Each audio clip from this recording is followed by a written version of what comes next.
Kwa majina naitwa Agustino Polepole. Mimi ni kaka ya Humphrey Polepole.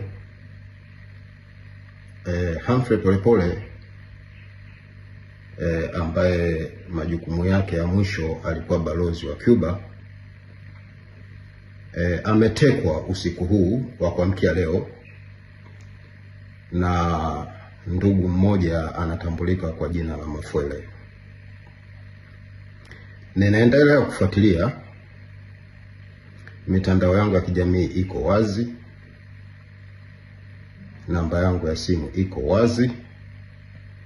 Kwa kifupi niseme Humphrey Polepole ana chipu mwilini. Kwa hivyo naendelea kufuatilia sehemu ambayo wanaendelea kumpeleka, na nitatoa taarifa punde.